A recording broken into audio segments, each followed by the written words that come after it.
With national outrage over the suspension of Durga Shakti, who has come to be a symbol of the honest bureaucrats' fight, the question now is, will the Samajwadi Party remain brazen? This threatens to erupt into a full-blown political battle between the Congress and the Samajwadi Party, with Sonia Gandhi saying that the young officer must be treated fairly.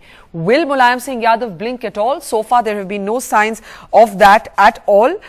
But joining us now is somebody who is believed to have a different position, though he doesn't express it publicly. Ram Gopal Yadav, senior leader of the Samajwadi Party and of course a veteran in a sense of politics, is joining us now. Ram Gopal ji, मैं आपसे पूछना चाहूंगी कि माना जाता है कि आपकी पार्टी में जहां बाकी सब नेताओं ने एक तरह से एक बहुत ब्रेजन और एक अग्रेसिव पोजीशन लिया है, ये माना जाता है हमारे सूत्रों के अनुसार कि आप स्वयं कुछ अलग ही हैंडलिंग चाहते हैं इस सारे मुद्दे की, कि आपने शायद पहले ये भी कहा कि अगर सस्पेंड हुई है दुर्गा तो रिवोक भी किया जाता है सस्पेंशन। तो क्या हम माने कि आपकी जो राय है वो आपकी पार्टी से हटकर है?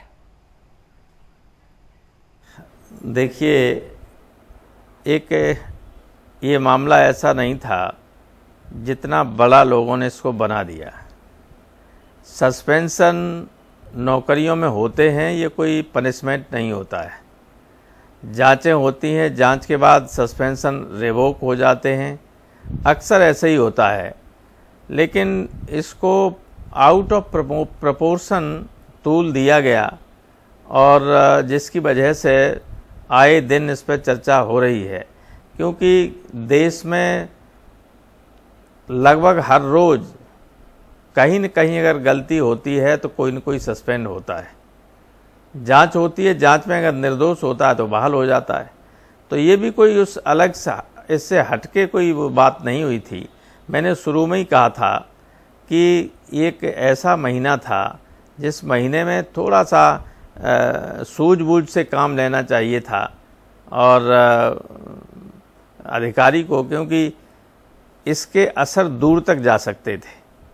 इसका दुष्परिणाम पूरे प्रदेश को भुगतना पड़ सकता था। जरा भी लापरवाही, जरा भी शिथिलता अगर उत्तर प्रदेश सरकार की तरफ से होती, इस वजह से ये हुआ। इसमें कोई बहुत बड़ी चीज़ नहीं थी, लेकिन पॉलिटिकल पार्टीज ने और कुछ लोगों ने और कुछ हद तक मीडिया ने भी इसको बहुत ज्यादा तूल दिया जो नहीं दिया जाना आपसे पूछना चाहूंगी, आपने कहा कि छोटी चीज थी, बड़ा मुद्दा बनाया गया, लेकिन बनाया किसने बड़ा? आप लोगों की जिस तरह से बयानबाजी हुई है, जिस तरह की स्टेटमेंट्स आई हैं यूपी सरकार की तरफ से, आजम खान बात करते हैं कि राम की लूट मची हुई है, लूट लो। कोई और मंत्री कहता है कि दुर्गा शक्ति का बैकग्राउंड देखिए, और आप स्वयं एक बिल्कुल ही अजीबोगरीब स्टेटमेंट करते हैं कि भाई आईएएस अफसरों की जरूरत ही नहीं उत्तर प्रदेश में। तो बड़ा मुद्दा तो आप लोगों ने बनाया। नहीं, ये तो बाद की सारी बातें हैं। मैंने तो इस सवाल के जवाब में ये कहा था, जब ये कहा गया कि केंद्र के एक मंत्री ने ये कहा है कि मैं सस्पेंशन को रिवोक कर दूंगा। आमतौर पर केंद्र सरकार इन मामलों में हस्तक्षेप नहीं करती। हमारे यहाँ उत्तर प्रदेश में इससे पहले 13 आईएएस अफसर सस्पेंड हुए, और मालूम आपको किन किन बातों पर सस्पेंड हुए थे? जी, फैजाबाद के कमिश्नर तो इस बात पर सस्पेंड हुए, और सुल्तानपुर के डीएम की एक मैगजीन निकाली वहाँ लोगों ने, सुल्तानपुर कल और आज, उसमें उन्होंने संदेश मांगते हैं लोग, तो संदेश भेज दिया, शुभकामना संदेश। उस मैगजीन में नेहरू परिवार की तारीफ थी, क्योंकि अमेठी सुल्तानपुर में आता है। सिर्फ इस वजह से मायावती जी ने कमिश्नर और डीएम को सस्पेंड कर दिया कि आपने इस मैगजीन को अपना मैसेज क्यों दिया, शुभकामना संदेश क्यों दिया। लेकिन जिस दिन उन्होंने शपथ ली थी उसी दिन सीधी वहां से उठी और गई अंबेडकर पार्क, और एलडीए के बीसी, ठीक है, और संस्थागत वित्त के प्रमुख सचिव जी बीबी सिंह और सतीश अगरवाल, तो आप मायावती के केस की बात कर रहे हैं। रखरखाव सही नहीं माना मैंने आप क्या कह रहे हैं, माना मैंने आप क्या कह रहे हैं, उसका कोई मतलब भी नहीं। लेकिन आप कह रहे हैं कि मायावती की जब सरकार थी तब इस तरह का जो इनजस्टिस है वो हुआ, लेकिन उन्होंने गलती की तो आप भी करेंगे? नहीं, मैं ये नहीं कहता हूं, कि वो, लेकिन मैं ये कहता हूं एक आईएएस अफसर ने आत्महत्या कर ली, गलत कागजों पर जबरदस्ती दस्तखत कराए जाने की कोशिश की जा रही थी, आत्महत्या कर ली जी।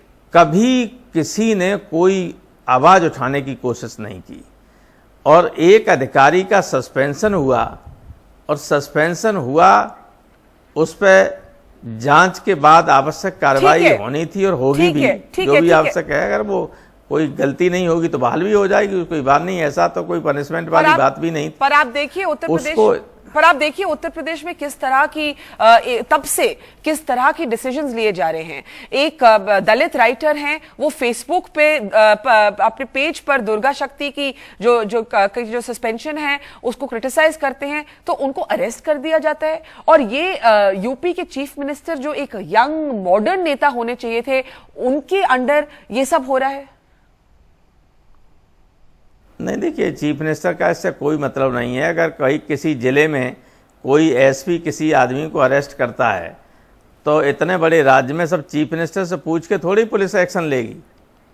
पुलिस को लगा कि कहीं कोई चीज़ ऐसी है जो ठीक नहीं है, जिससे कोई लोगों में गलत संदेश जा सकता है, तनाव जैसी स्थिति पैदा हो सकती है, तो पुलिस ने एक्शन लिया होगा। लेकिन इट डजंट मीन कि उससे मुख्यमंत्री की जानकारी रही या मुख्यमंत्री की सहमति से या मुख्यमंत्री की अनुमति से ये सब किया गया। तो आपके मुताबिक समाजवादी पार्टी ने इस पूरे मामले में कोई गलती नहीं की? देखिए, ऐसा है, ये pure and simple administrative matter है, और सच बात यह है कि आप लोगों को भी, सारे मीडिया को भी या दूसरे लोगों को भी इस मामले में अगर पूछना चाहिए था तो उत्तर प्रदेश के चीफ सेक्रेटरी से पूछना चाहिए था, तो आप कह रहे हैं उत्तर प्रदेश के अपॉइंटमेंट सेक्रेटरी से पूछना चाहिए था, क्योंकि डिसीजन लेने वाली एडमिनिस्ट्रेटिव मशीनरी होती है। तो आप कह रहे हैं इस मामले में, आप कह रहे हैं ये आप कह रहे हैं ये ब्यूरोक्रेटिक डिसीजन है, पॉलिटिकल नहीं है? ये ब्यूरोक्रेटिक डिसीजन है ही, क्यों? एडमिनिस्ट्रेशन को तो जिला प्रशासनिक लॉ एंड ऑर्डर को देखना या उसके ये असेस करना कि किसी के इस कदम से अव्यवस्था पैदा हो सकती है, ये तो एसएस, डीएम, एसपी और पुलिस प्रशासन ये सब देखता है, वही करता है। वेल, रामगोपाल जी, समाजवादी पार्टी ने एक तरह से साफ कर दिया है कि भाई सवाल हैं तो जाके चीफ सेक्रेटरी से पूछिए। लगता नहीं कि दुर्गा शक्ति की सस्पेंशन रिवोक होने वाली ही है। हालांकि बात चल रही है that the Congress and the Samajwadi party may have some secret deal.